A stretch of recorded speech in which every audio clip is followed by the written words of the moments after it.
Et voici votre émission Il est écrit.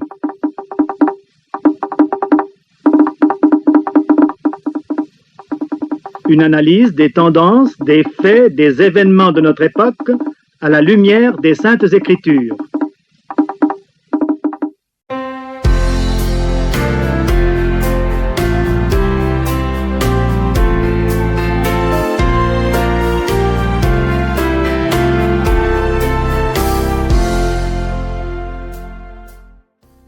Madame, Monsieur, vous tous qui nous écoutez chaque semaine, bonjour et merci de répondre présent pour Il est écrit, votre programme que l'Église adventiste du 7e jour vous propose tous les samedis dès 7h. Lionel Simon dirige la partie technique, Chloé et Cassie est là pour nos conseils santé, Nicanor Vangele est aussi présent pour la synthèse de l'étude de la semaine, Emmanuel et Marcel Milon s'occupent de la logistique. Je suis Elsa Madeleine Sangou et ce matin, je vous invite à louer l'Éternel pour ses bienfaits. Mes chers amis, où que vous soyez maintenant, à la maison, à l'usine, dans les champs, au bureau ou dans le bus, installez-vous confortablement avec cet extrait de musique. Quand je regarde ta sainteté et quand je contemple ta beauté, les choses qui m'entourent ne valent plus rien pour moi.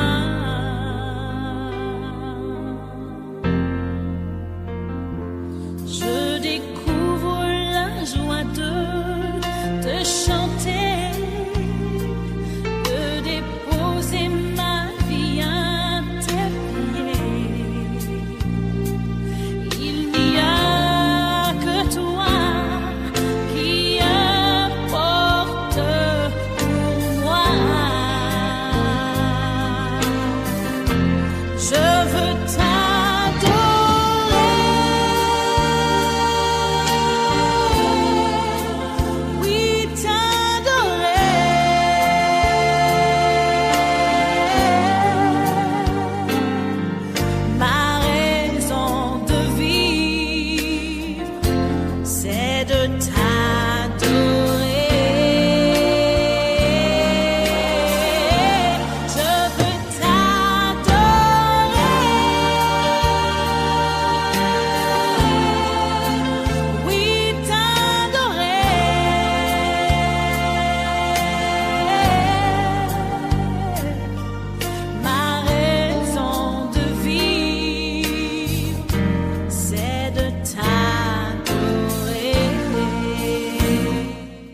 Dans la suite de notre programme, nous parlerons des repas pris en famille. Savez-vous, chers amis, que le simple fait de se réunir pour partager un repas à la maison présente de nombreux bénéfices à la fois pour la santé physique, mentale, émotionnelle, spirituelle et même intellectuelle des membres de la famille? Restez des nôtres alors que nous vous en disons plus. Nous écouterons aussi une méditation destinée à encourager tous ceux qui traversent une période difficile. Que ce soit les problèmes de santé, un divorce, la perte d'un emploi, la solitude, la trahison ou encore la perte d'un être cher. À travers des exemples tirés de la Bible, nous verrons ensemble comment Dieu veut nous aider à surmonter ces difficultés et les transformer pour notre plus grand bien. Nous aurons également notre rubrique École du sabbat en nous focalisant sur la leçon numéro 13 étudiée pendant la semaine dans notre guide d'études bibliques. Elle a pour titre le tabernacle. Nous finirons enfin avec notre page de nouvelles pour voir ce qui fait l'actualité de l'Église ici et ailleurs. À vous qui nous rejoignez seulement maintenant, vous êtes sur la 93.5 FM et c'est la CRTV, station régionale de l'Ouest, et vous écoutez Il est écrit, un programme conçu pour votre total épanouissement. Restez des nôtres.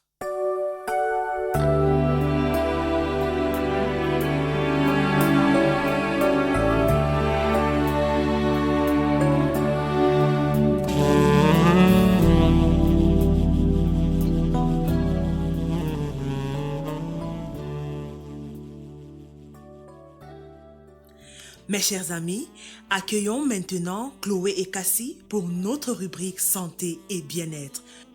Bonjour ma chère Chloé. Bonjour Madeleine, bonjour chers auditeurs.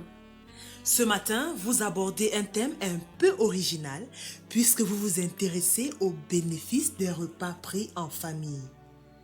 Vous l'avez dit, ce matin nous allons parler des avantages de repas pris en famille pour le bien-être de nos enfants. De nos jours, les familles sont tellement occupées qu'il est facile d'oublier que le repas familial est l'un des événements importants de la journée.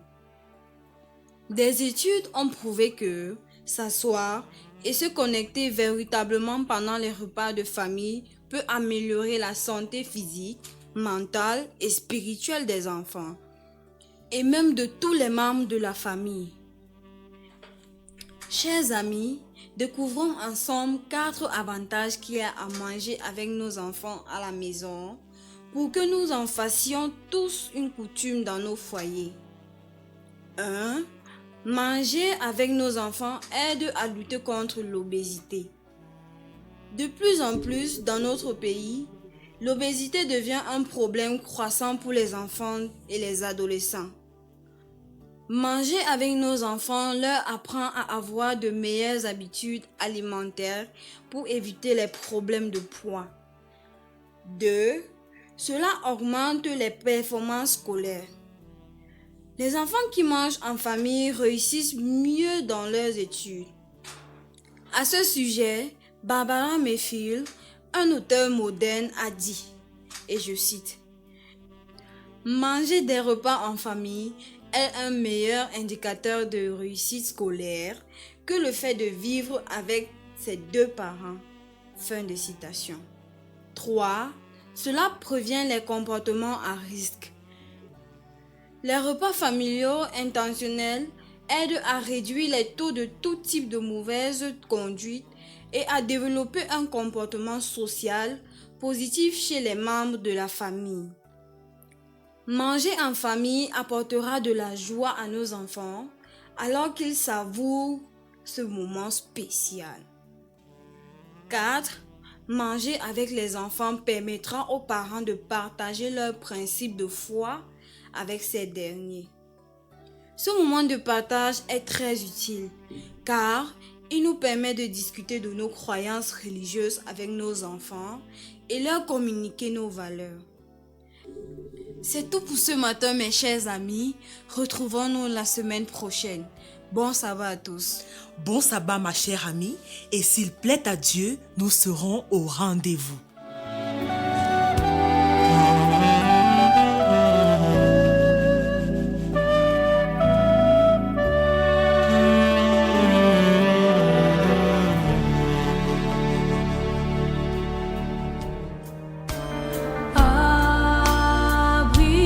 Abrite-moi sous tes ailes, couvre-moi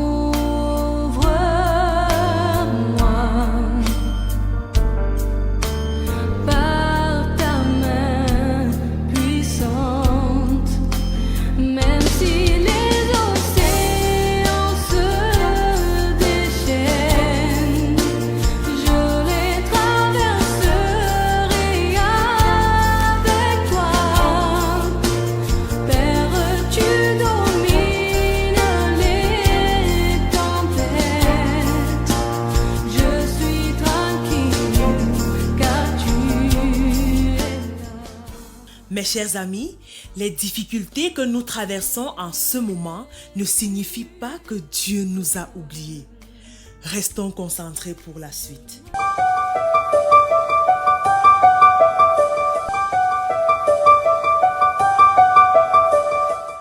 Cantique des degrés. Du fond de l'abîme, je t'invoque, ô Éternel. Seigneur, écoute ma voix. Que tes oreilles soient attentives à la voix de mes supplications. Si tu gardais le souvenir des iniquités, Éternel, Seigneur, qui pourrait subsister? Mais le pardon se trouve auprès de toi, afin qu'on te craigne. J'espère en l'Éternel, mon âme espère, et j'attends sa promesse. Psaume 130, les versets 1 à 5. Madame, Monsieur, bonjour. Nous sommes souvent confrontés à des situations tristes. Il se pourrait même qu'en ce moment, plusieurs parmi nous vivent un épisode douloureux ou affrontent un moment de terrible désespoir, que ce soit dans leur famille, leur village, leur lieu de travail ou simplement au plan personnel. Beaucoup en arrivent hélas à penser que pour eux tout est fini, qu'il n'y a plus d'espoir. Et ils sombrent et tombent dans l'alcool, la drogue, la violence. D'autres vivent en étant remplis d'amertume ou de peur et ils finissent dans la dépression. Mais la bonne nouvelle, c'est qu'il est écrit dans Jérémie chapitre 29 au verset 11 à 13, et je cite, « Car je connais les projets que j'ai formés sur vous, dit l'Éternel, projets de paix et non de malheur, afin de vous donner un avenir et de l'espérance. Vous m'invoquerez et vous partirez, vous me prierez et je vous exaucerai, vous me chercherez et vous me trouverez, si vous me cherchez de tout votre cœur. » Mon cher ami, ce matin, Dieu te dit que les moments difficiles que tu traverses ne sont pas des obstacles insurmontables, mais plutôt des opportunités pour grandir et te développer. Nous connaissons sûrement des personnes qui ont vécu des expériences difficiles, mais qui sont allées de l'avant malgré tout. Citons par exemple Nelson Mandela, qui a passé 27 ans de sa vie en prison à cause de son combat contre la ségrégation raciale dans son pays et qui est finalement devenu le tout premier président noir d'Afrique du Sud. Nous avons aussi dans le monde des affaires l'exemple de Steve Jobs, le cofondateur d'Apple. Il a été renvoyé de sa propre entreprise avant de revenir des années plus tard et de révolutionner l'industrie technologique avec des produits comme l'iPhone et l'iPad qui sont si répandus dans nos familles. La Bible nous fournit également de nombreux exemples de personnes qui ont dû affronter l'adversité à un moment donné et dont nous devons nous inspirer. Le premier exemple que nous allons considérer est celui de Moïse. Moïse avait été choisi par Dieu pour conduire le peuple d'Israël dans la terre promise, mais il dut passer du temps dans le désert avant de devenir le leader de ce peuple. Confère Exode, les chapitres 2, 3 et 4. Oui, Dieu l'avait choisi pour être le libérateur de son peuple retenu captif en Égypte, mais il a dû fuir l'Égypte en catastrophe. Il a ainsi passé 40 ans en exil à travailler comme berger pour gagner sa vie. Chaque jour, il s'occupait des moutons et des chèvres avec tout ce que cela implique, la solitude, les longs voyages à pied pour chercher des points d'eau ou de l'herbe fraîche pour les bêtes, 40 ans à affronter le froid extrême la nuit, la chaleur intense le jour. 4 décennies à affronter les bêtes sauvages comme les scorpions et les serpents par exemple, sans oublier les bandits voleurs de bétail. Ce n'était pas facile, on l'imagine aisément. Mais pendant toutes ces années, Moïse a appris à faire confiance à Dieu et à ne compter que sur lui. Le résultat, il est devenu finalement l'un des plus grands prophètes que ce monde ait jamais connu et peut-être le plus grand leader que la nation israélite n'aura jamais connu. Dans le livre de Nombres, chapitre 12, les versets 6 à 8, le Seigneur déclare en effet à son sujet « Écoutez bien mes paroles, lorsqu'il y aura parmi vous un prophète, c'est dans une vision que moi l'Éternel je me révélerai à lui, c'est dans un songe que je lui parlerai. Il n'en est pas ainsi de Moïse, il est fidèle dans toute ma maison. Je lui parle bouche à bouche, je me révèle à lui sans énigme, et il voit une représentation de l'Éternel. » Notre deuxième exemple est celui de David. Probablement entre 15 et 18 ans, David avait été oint par le prophète Samuel, sur l'ordre de l'Éternel, afin de devenir le prochain roi d'Israël, à la place de Saül qui s'était rendu coupable de rébellion envers Dieu. Mais pensez-vous qu'il soit monté sur le trône immédiatement après cette cérémonie d'onction? Oh que non! Pour faire court, le roi Saül, ayant appris le choix divin porté sur David, va développer une haine à son endroit. Chaque jour, Saül va chercher des occasions pour l'assassiner. Sur le conseil de Jonathan, fils du roi Saül, David va fuir le pays. Il va s'exiler pour rester en vie. Mais quel que soit l'endroit où David fuyait, Saül envoyait des gens pour l'assassiner.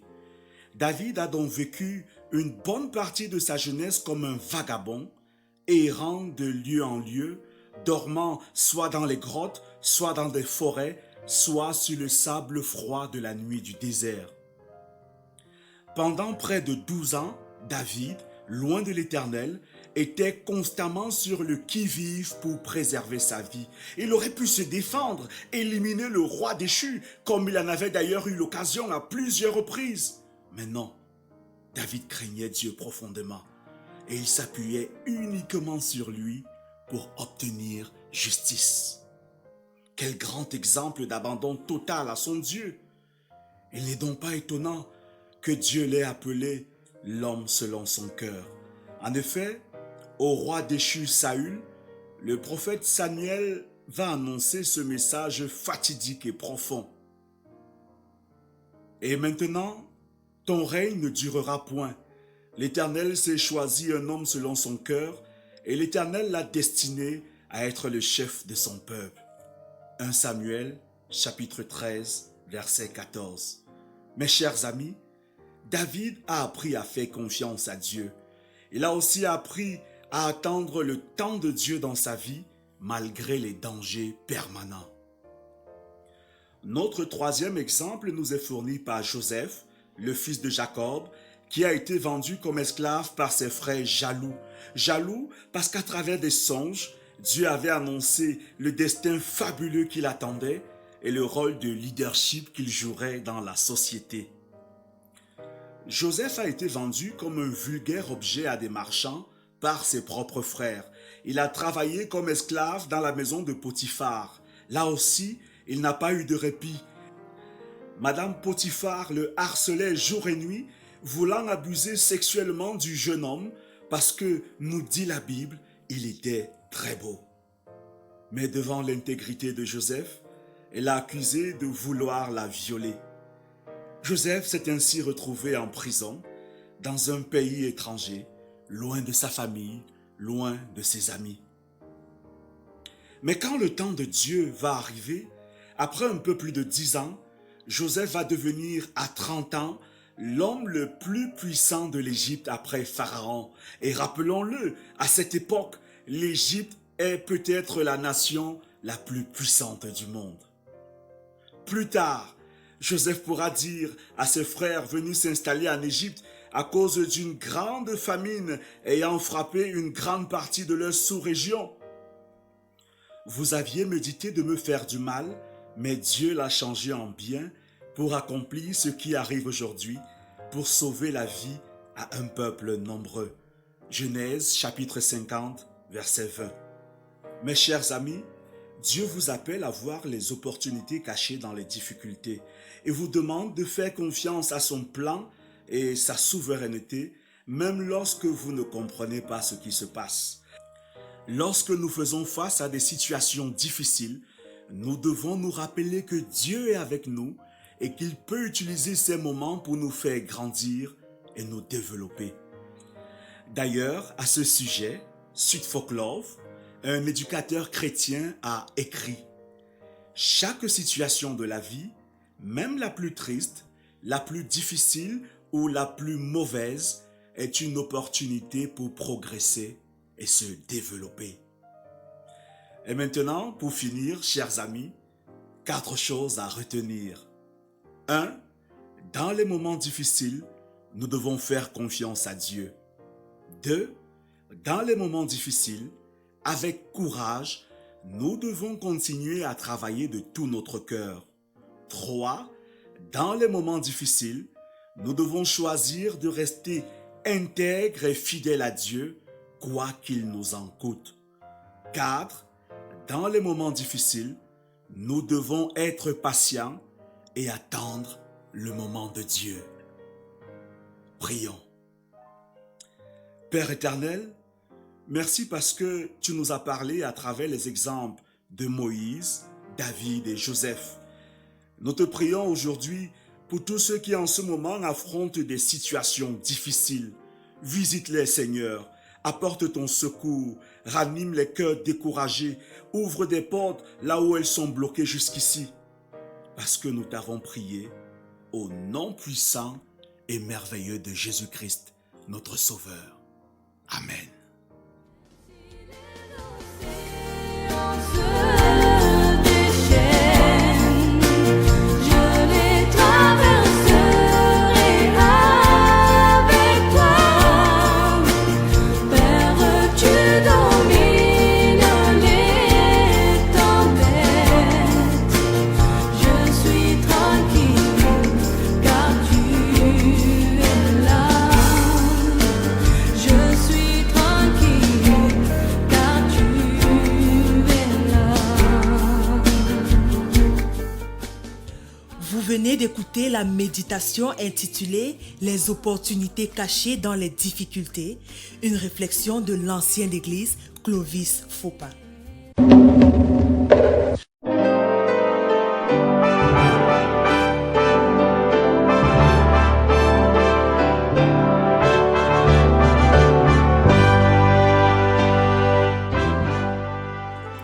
Madame, Monsieur, voici venu le temps de la rubrique consacrée à notre guide d'études bibliques hebdomadaires.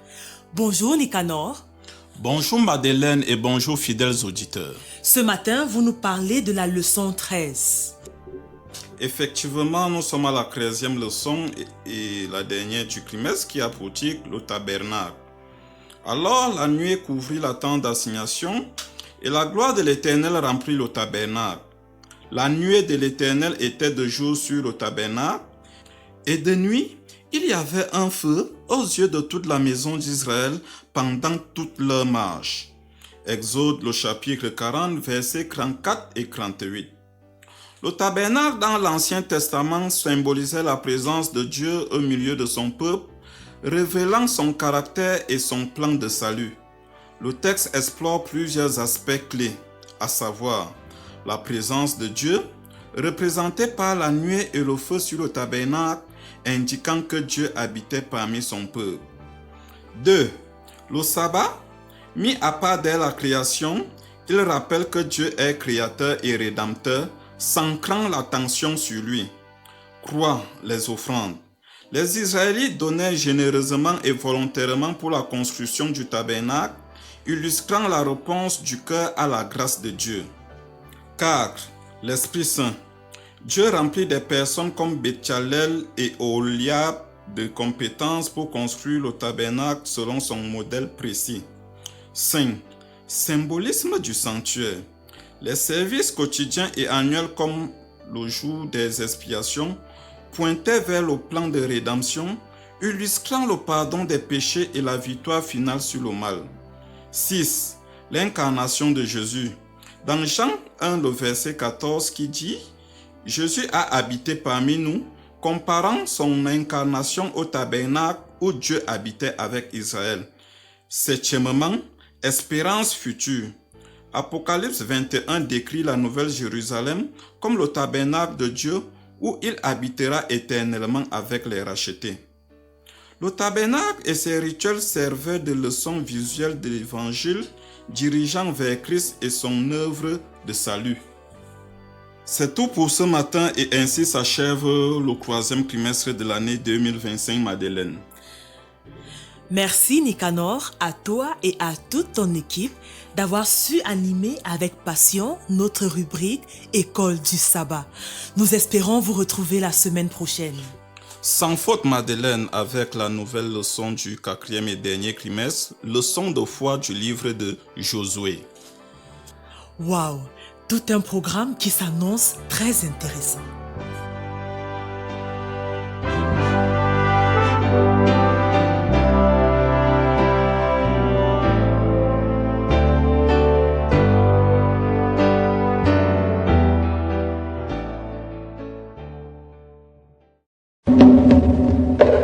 Chers amis, voici à présent nos nouvelles.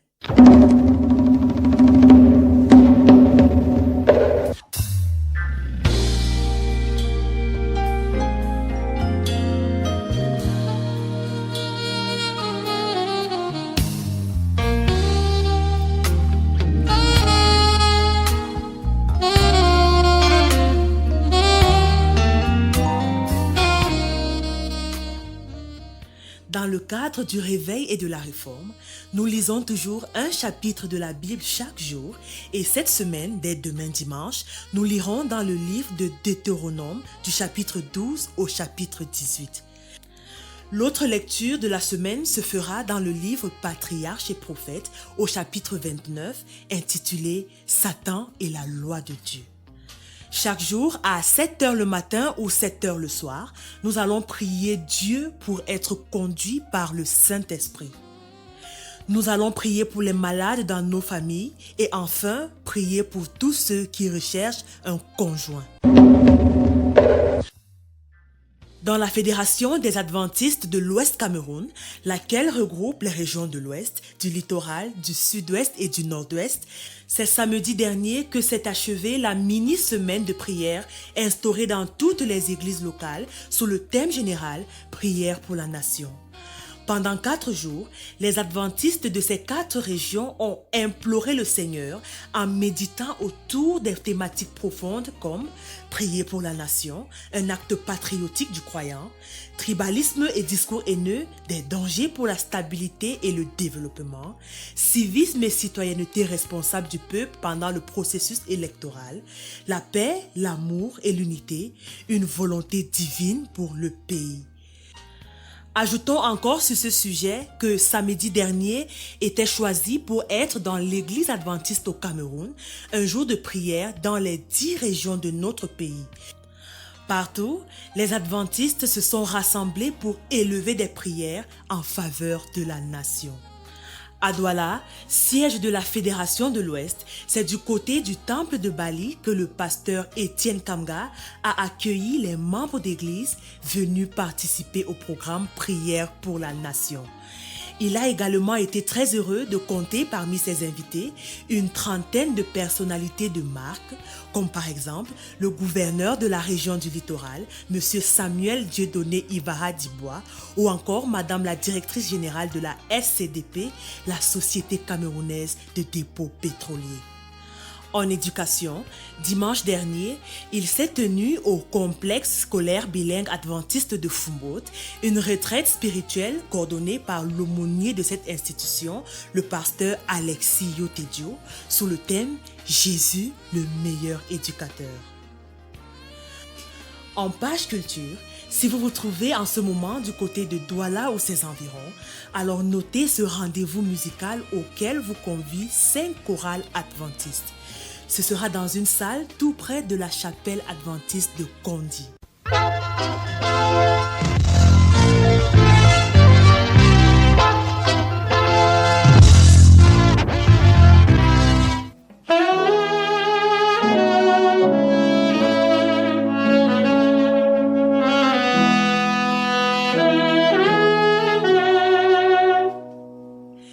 Chers amis, notre programme s'achève bientôt, mais si vous avez besoin de prières, de conseils ou d'études bibliques, contactez-nous au 699 85 85 69 ou au 675 42 80 95 ou enfin au 699 66 45 05. Merci à la formidable équipe de la CRTV pour la mise en onde de ce magazine semaine après semaine. Elsa Madeleine Sangou, c'est mon nom, et ce sera avec un plaisir renouvelé que je vous retrouverai samedi prochain lorsqu'il sera 7h. Mais d'ici là, souvenons-nous de ce qu'il est écrit. Je vous laisse ma paix, je vous donne ma paix, je ne vous donne pas comme le monde donne. Que votre cœur ne se trouble point et ne s'alarme point. Dieu vous bénisse.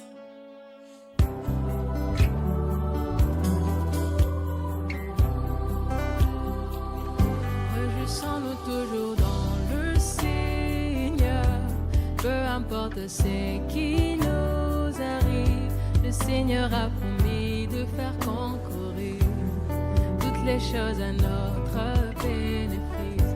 Réjouissons-nous toujours dans le Seigneur, peu importe ce qui nous arrive, le Seigneur a promis de faire concourir toutes les choses à notre bénéfice.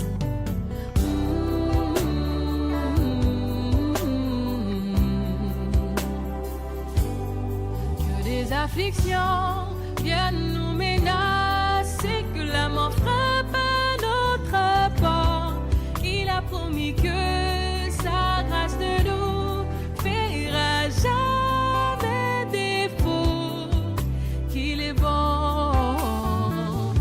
Réjouissons-nous toujours dans le Seigneur, peu importe ce qui nous arrive, le Seigneur a promis de faire concourir toutes les choses à notre bénéfice. Réjouissons-nous toujours dans le Seigneur, peu importe ce qui nous arrive, le Seigneur a promis de faire concourir toutes les choses à notre bénéfice.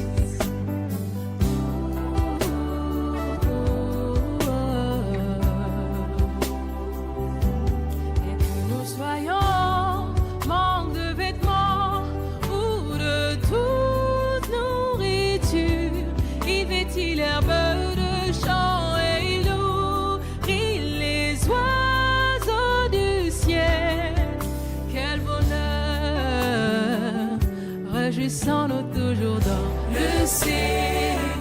Oh, mais peu importe ce qui nous arrive, le Seigneur a promis de faire concourir toutes les choses à notre bénéfice. Réjouissons-nous toujours dans le Seigneur. Oh, mais peu importe ce qui nous arrive, le Seigneur a promis de faire concourir toutes les choses à notre bénéfice.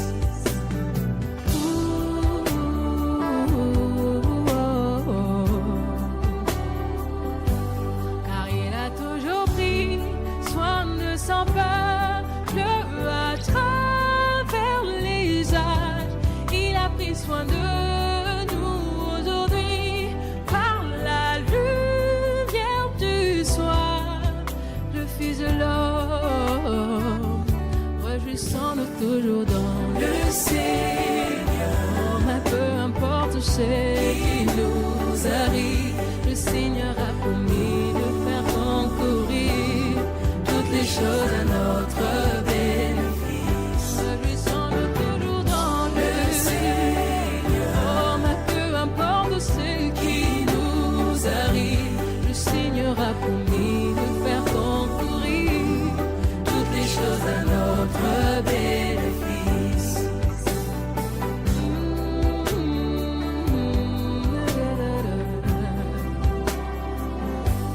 Car il a toujours pris soin de son peuple à travers les âges. Il a pris soin de nous aujourd'hui par la lumière du soir, le Fils de l'homme. Réjouissons-nous toujours dans le Seigneur. Peu importe ce qui nous arrive, le Seigneur a promis de faire concourir toutes les choses à notre bénéfice. Réjouissons-nous toujours dans le Seigneur. Oh, mais peu importe ce qui nous arrive, le Seigneur a promis de faire concourir toutes les choses à notre